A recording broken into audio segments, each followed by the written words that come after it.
In this episode, we are going to talk about beauty school, how to find one, how to decide which one to go to, and the mindset that I think you need to have before you even start day one. So if you are thinking about going to beauty school, maybe you're in the midst of it right now, or you know somebody who's contemplating going to beauty school, stay tuned because I think we've got some stuff you want to hear.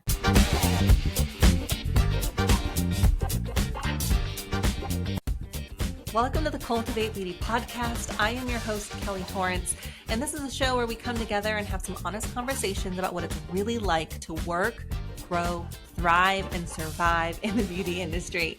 My guests and topics are all people and things related to what's happening right now in our salons, behind the chair, in the treatment room, in our beauty schools, in our training facilities, at a state board level, and beyond. I'm going to be covering all scopes of beauty. So if you're ready to help me cultivate a fun-loving, passionate group of informed professionals, then please sit back, relax, and enjoy the show.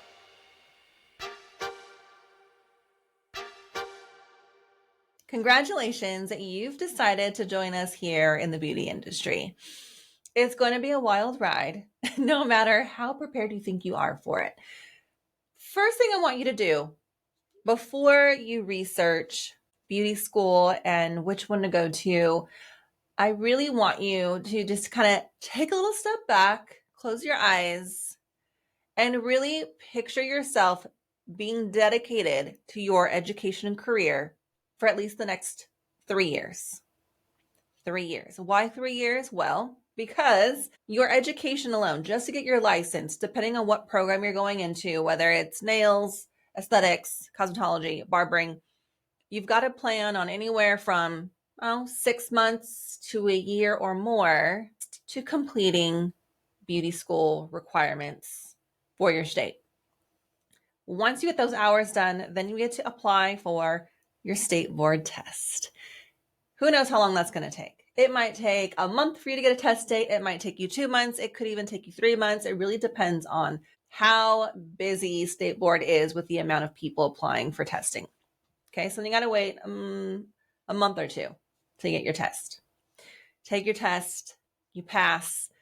Well, congratulations, you're already about a year and a half into your new career. You now need to plan on the next year and a half to 2 years to actually build your business and keep taking classes. Beauty school is literally step one to your career. It is not complete beauty school, get your license, congratulations, you are now in it. It's congratulations, you have taken and completed the first step. The next year and a half to 2 years, you need to plan on continuing your education, trying to find an area of your license to specialize in, and build your clientele, find where you're going to work, decide if you're going to start off as an employee or as an independent contractor. I am planning an entire episode dedicated on the pros and cons of being an employee versus an independent. And we talk about what really those differences are, because it's a whole thing and it's very important. And there's a lot of big things to talk about even within that topic. So once you finish beauty school, where are you going to work? Where are you going to take clients? What side of town are you going to be on? What is your menu going to consist of? What is your pricing? What type of products and supplies are you going to need? What type of brands are you going to be using on your clients? That's a whole nother part of this whole journey into the beauty industry that I want to put together for you. But let's focus on just step one of beauty school. Now that you've taken a good hard look and you have decided that you can, in fact, dedicate the next 3 years of your life to your education and your new career, it's time for the good old internet search. Just go on Google, jump on the internet, Bing, whatever it is that you use. Anybody still use AOL? Search up beauty schools near me and make a list of all the beauty schools. You're going to see that there are some larger schools that have multiple campuses. Decide how far you're willing to drive every day for a school and write down a list of all the schools that fall within that area. There might only be one, there might be 12. Make a list. Now, from that list, you gotta do some deep diving into each one of those schools. So let's say you've narrowed it down to 3. There's 3 beauty schools within a little radius that you are willing to travel there and back every day. Number 1, do those beauty schools offer the program you need to get the license you need to do the things you want to do? Now, there are the big 2 is aesthetics and cosmetology. What are the differences there? Well, cosmetology's main focus is hair, but you do learn the basics of skin, waxing, and nails. Not very in depth, but enough just to teach you kind of entry level stuff. So that way, if you decide you want to use those, it's all within your scope under cosmetology. In the state of California, to obtain your cosmetology license, it's 1,000 hours of beauty school, plus whatever requirements that beauty school has of you to graduate you, and then send off your application for a state board test. Okay. The aesthetics program, I believe, is 600 hours? 600? 800? 600. I think it's 600 hours. Aesthetics is all about skin. It's all about skin. You get more in depth on different skincare treatments. You get more in depth on waxing. You get a little more in depth on, well, it depends on your school. A lot of them now do lash extension training. It's not a requirement for beauty school to teach you lash extensions. But, just in the last, 5 years or so, most beauty school, at least the aesthetics program, does introduce you to lash extensions, not just little clusters, but actual lash extensions. Those are the 2 big licenses that most people go for, either cosmetology or aesthetics. Now, there are also schools that have nail program. There are schools that do barbering, and believe it or not, barbering is its own license separate from cosmetology. Maybe we should do an episode more in depth on the actual requirements of each program. That would be fun. Okay, moving on. We've got our list. We've got it narrowed down to the 3 schools that are within our travel radius, and they offer the cosmetology program that we are the most interested in. Step 2, make an appointment at each one of those schools with a counselor. You got to book that appointment, and you've got to make a list of all the questions you want to ask.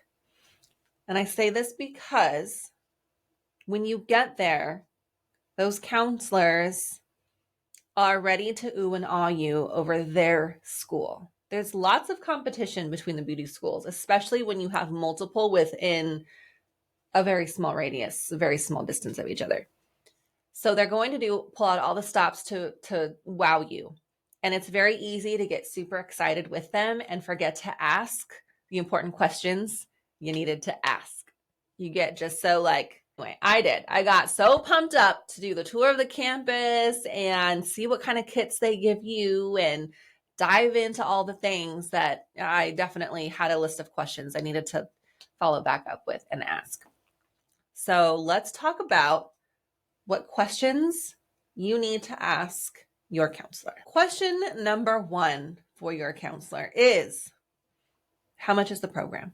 What's the going rate for a cosmetology license? From what I hear now remember, I went to beauty school almost 13 years ago, so the prices have definitely changed a bit. A cosmetology license now is going to run you, from what I've been told, somewhere around $15,000 to $20,000, depending on the school you go to. It might even be over $20,000. Each school is going to break down their cost to you. And I know that cost does play a big part in what you can afford to do, but I encourage you to not let that final price be the determining factor, because there are other things that are equally as important, if not more important. Before I move on, I want to say that this is your education. This is your career. The people at the beauty schools are doing their job. to get you excited, to keep you informed, to get you to clock in all of your hours, and hopefully get you to pass your test the first try. That's what the beauty school is for.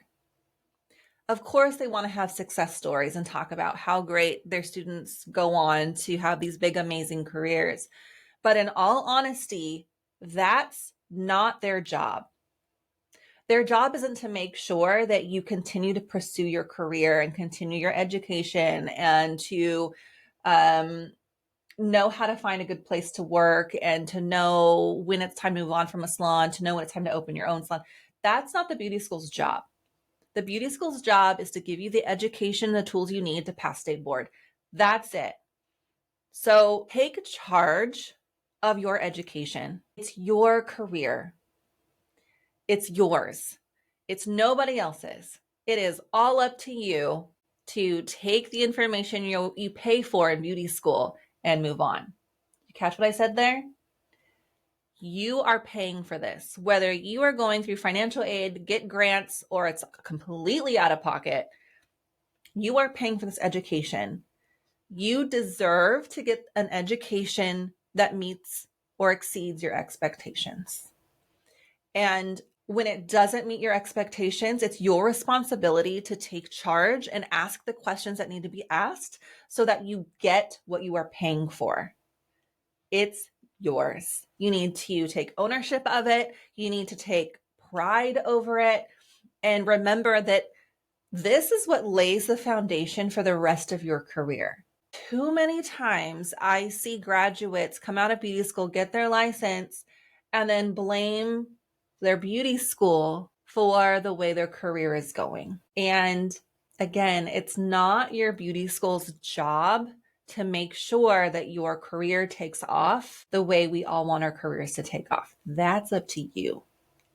So with all of that in mind, when you go in, make sure you've got those lists of questions and make sure you don't leave until you have answers to those questions. Okay, I'll come down from that little rant and we'll move on. So number one, how much does this program cost? Question number two, what type of financial aid and grants are available to you and how do you find out what you qualify for? Now that might mean that you get through the rest of this meeting with the counselor and then you speak to somebody in financial aid, and that's okay.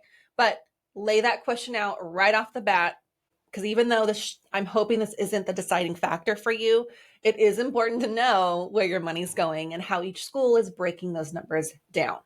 Next up, find out how they break up their program. Most schools break their programs into like 3 main sections. You've got your first section, which is usually a couple of months of lecture, of note taking, because you gotta know the terminology. You've got to know all of the basic safety protocols. You're going to get your kit and you get to dive through your kit and kind of learn what each thing for what is going to be used when and where. Most schools now are actually doing the first part of your education online, remotely. If that's the case for the beauty schools in your area, you want to find out if they are going to be supplying you with a tablet or laptop, or if that's something that you are responsible to have before school starts. For me personally, I learn better when I'm in the classroom and I've got a teacher to ask questions to. I have done online training. I tried to take online college classes, and I just don't do well. I am too easily distracted. I do so much better with lecture and notes when I'm in the space, in the classroom. I'm mentally and physically where I need to be to learn what I need to learn. So for me personally, if 2 out of 3 beauty schools start off their program with online training, I'm probably going to look harder into the one that offers in-person lecture. Again, that's a personal preference. That's me. Where you live, all your schools might only offer remote. So you can't let that be a deciding factor because that's your only option at the time. And it is what it is.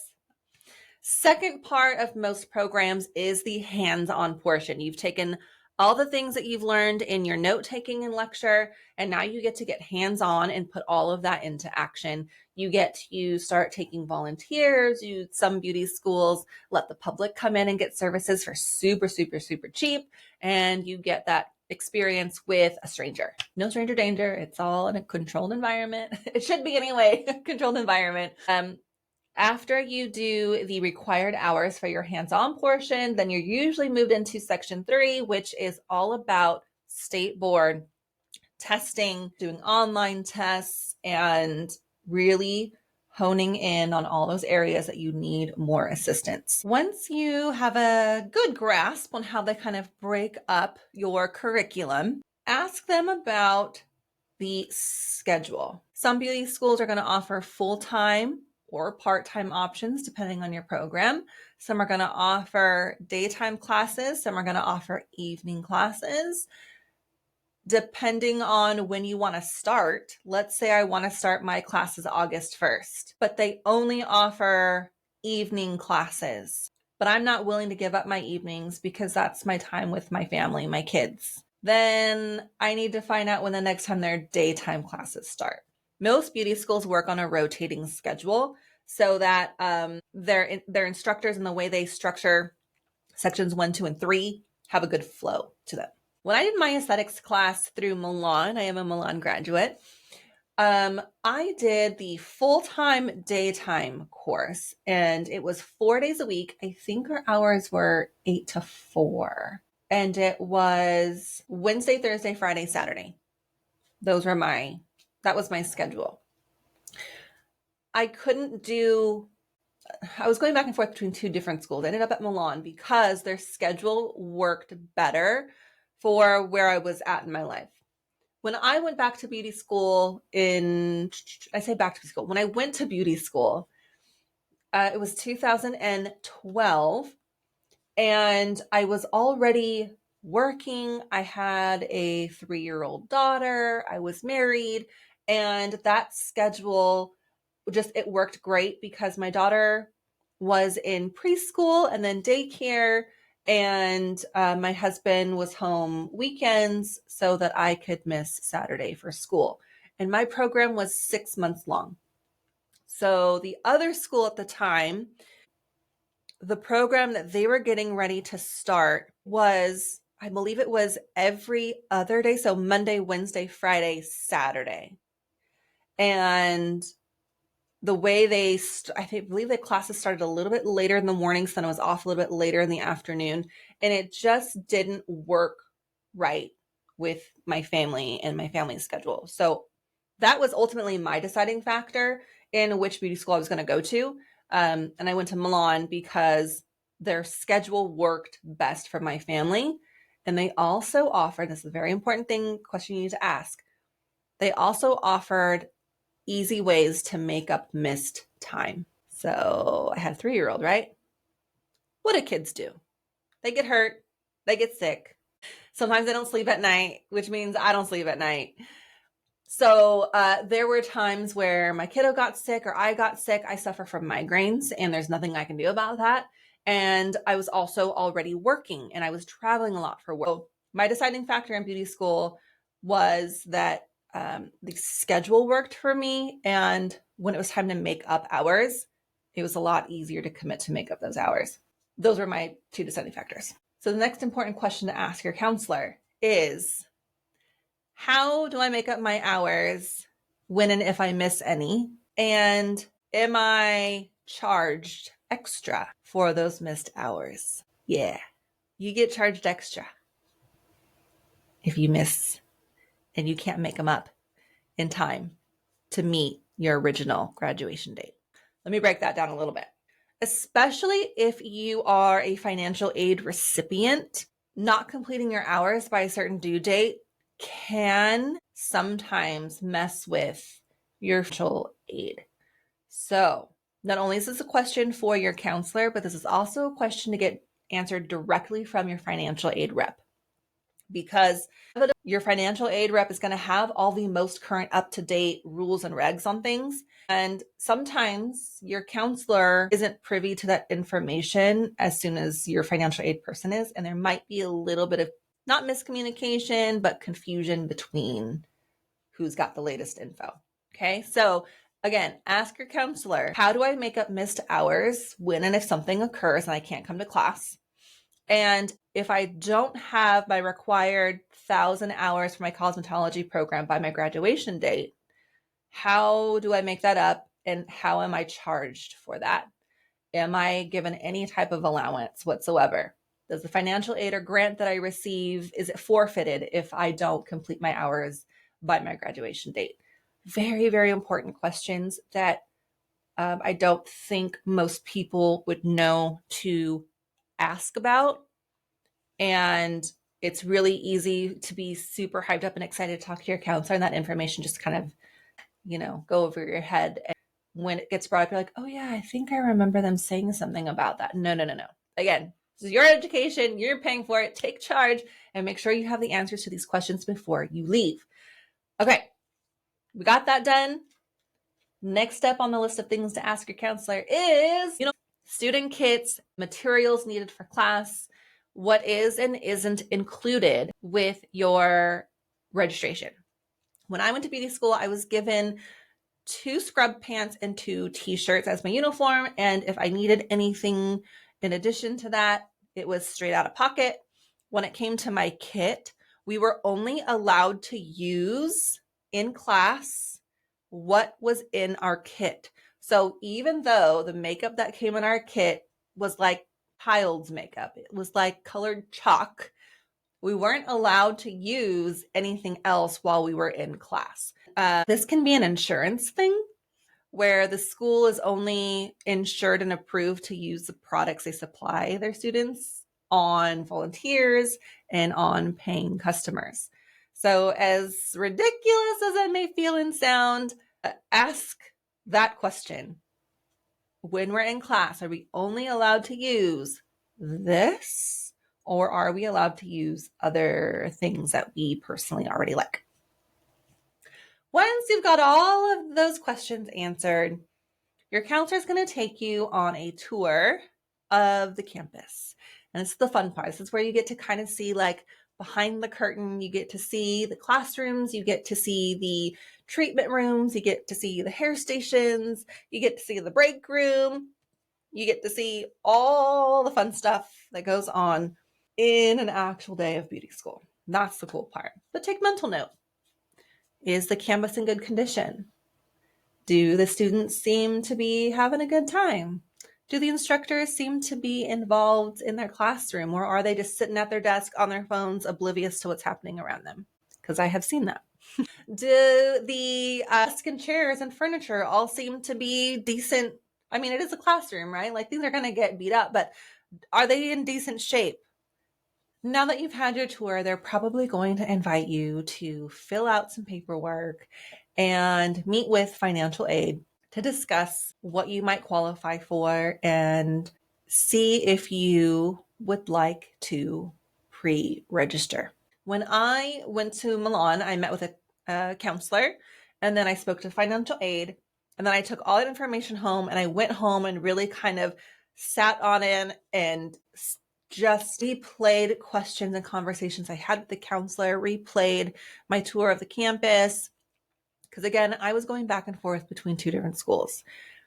In about a week's time, I made my decision I was going to go to Milan. So I called my counselor and I made another appointment to come in and meet with financial aid and see what I qualified for through any type of grants or financial aid or anything like that. I didn't qualify for much. That's okay. That's all right. I was going to take whatever I could get. And I also had to take a aptitude test. In California, you do have to be like a high school graduate or have your high school diploma before you can take beauty school. And you then have to take, it was on the computer. I think it was like, I can't remember how many. Oh, you know what?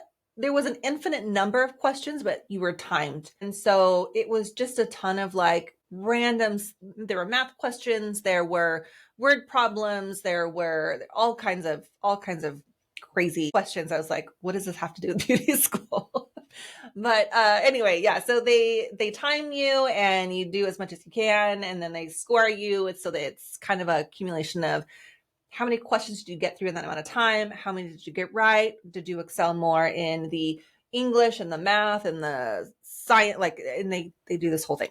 Once you take all of that and you pass your test, you talk to financial aid, and they help figure out, what to apply you for, what it's to apply for grants, different, financial assistance options. You fill out your paperwork with the counselor and you get your start date, and you are officially registered as a beauty school student. Congratulations. Now let's talk about the mindset that I think you need to have before you go into beauty school. By the time I started beauty school, I was 27 years old, married, 3-year-old daughter, already working in the industry. I had worked at a big, beautiful, fancy day spa when I was about 18, 19 years old. So I already kind of had an idea of salon life. And I kind of already knew the type of mindset I needed to have in order to get through beauty school. At 27, I'd already had a handful of friends who'd gone to beauty school, like right out of high school, and have already shared their experiences with me. So I already knew the hurdles that I was going to be faced up against going back to school as a 27-year-old married mom. I think that back in 2012, when I went, most people who went to beauty school were people right out of high school, if not a year or two out of high school. And so I already knew that I was going to be a little bit older than the majority of people. And just the fact that I was already working as a makeup artist, I already had some experience. And so I just kind of knew that it would be really easy to get sucked into silly beauty school drama.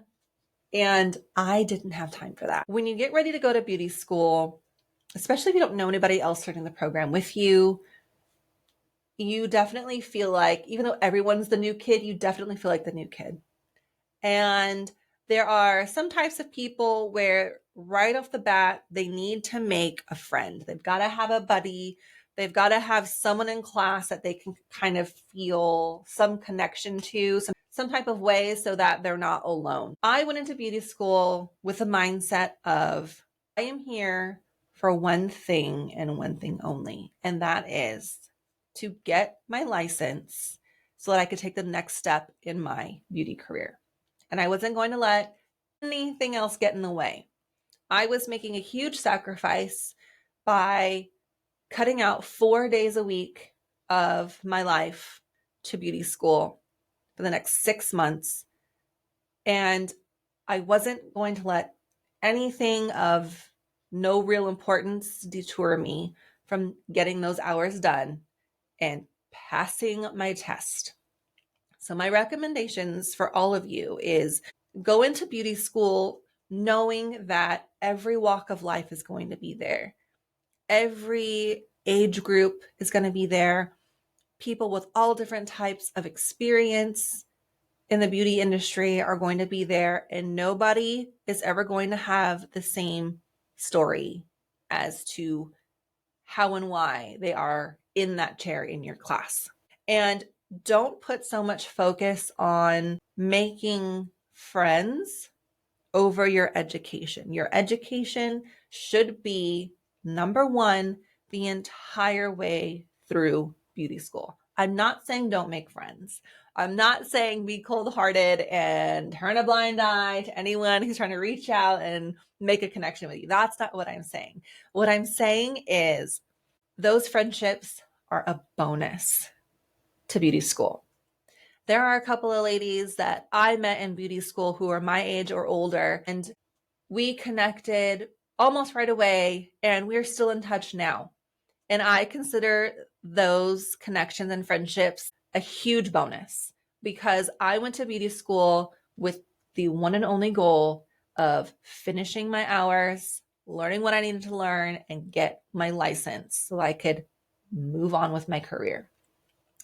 There are a handful of people in my class that I have not spoken to one day of my life since finishing beauty school, and that's okay. That's all right. It was great getting to know them in class. But ultimately, those relationships played no part in my career moving forward from beauty school. So stay focused. I guess that's the end point to what I'm trying to make here. Stay focused on why you are there. Stay focused on why you are giving up your time for these classes. Stay focused on why and what your goals are after beauty school. And as you're moving through your program, write down your goals for your career. They will probably change as you move through your program if you aren't already like working in the industry. And that's great because that means that you are really learning and taking things in and figuring out the direction of your career. You thought maybe you're going to take your career up in this way when really you learned something that really resonated with you and lit a fire in you. And so now you're, okay, well, maybe I'm going to take my business this direction. That's great.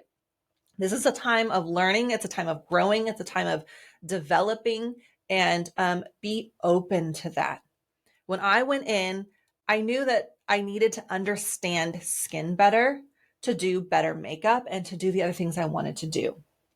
I had zero interest in learning waxing, zero interest whatsoever. But I knew I needed to be open to it. And I'm not a quitter and I'm not a slacker. So I knew I needed to really, really dive in and give it my best shot and try. And let me tell you, I was forced to wax an eyebrow for the very first time. And I was so nervous.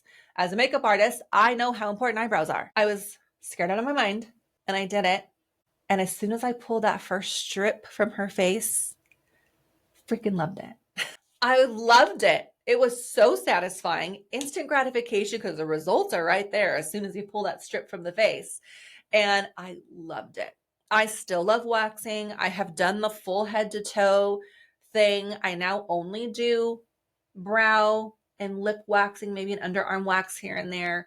But my time spent offering body waxing, I just simply don't have time to do it anymore, but I loved it.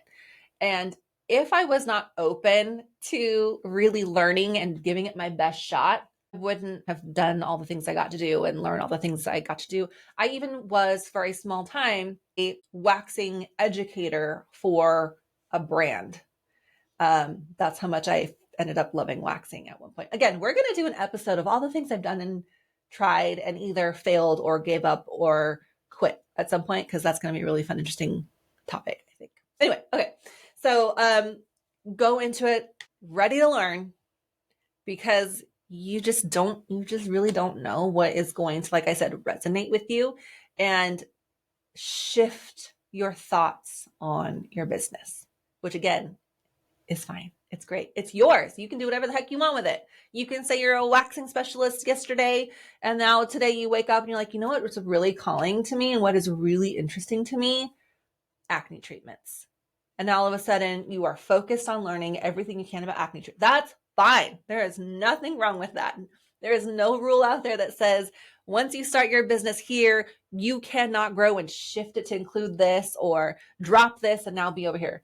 There's no rules. Okay. It's yours. Again, take ownership of it, take pride over it. It is yours. Back to mindset. I know I digress. Okay. Back to mindset. Going into beauty school, staying focused on why we're there and what our goals are.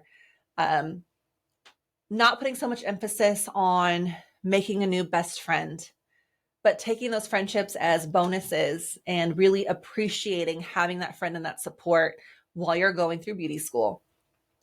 And then being open to learn all the new things and really trying your best to succeed at all these new areas. Even if you feel like you suck at doing makeup, and now guess what? It's the portion of your program where you're learning makeup. Really, honestly, and genuinely try. Don't be afraid to look like you suck at something. You're all in school. Regardless of the experience you had outside of school before you started, you are all there right now learning the same thing. You're all at the same level. Don't be afraid of that, because when you feel like you are at the bottom of the totem pole at something, the only way to go is up. There's only more to learn. The last thing that I want to talk about and touch on with mindset kind of goes back to the first thing we talked about in this episode. And that is having an honest, realistic conversation with yourself about your commitment. The next 3 years, are you really ready to commit? Can you really commit? And what do you need to do to stay committed the next 3 years of your life to your new education and career? Again, finishing beauty school is step one. Once you finish beauty school, get your license, and you're actually out and legally able to provide these services, the next step is pursuing more education. And every year for the rest of your career, you should commit to taking advanced education. It doesn't stop with beauty school. I know that it's a big decision to make, and I know that it can feel like you have to sacrifice a lot to do it, but it's yours. And when you complete beauty school and you get that license in your hand, that's something that nobody can take away, and nobody can say that you didn't work for it. Nobody can say you didn't earn it. There is no cheating state board. There is no faking your way through the state board test. There just isn't. So I'm really excited for you to take this step and join us here in this industry, because the limits are endless and there are so many different avenues to take your career. Hang out with me a little bit longer with this podcast, because my goal is to hopefully show you and introduce you to all the opportunity that is out there once you've become a licensed beautician. Thank you guys so much for hanging out with me today. And next time, see you later.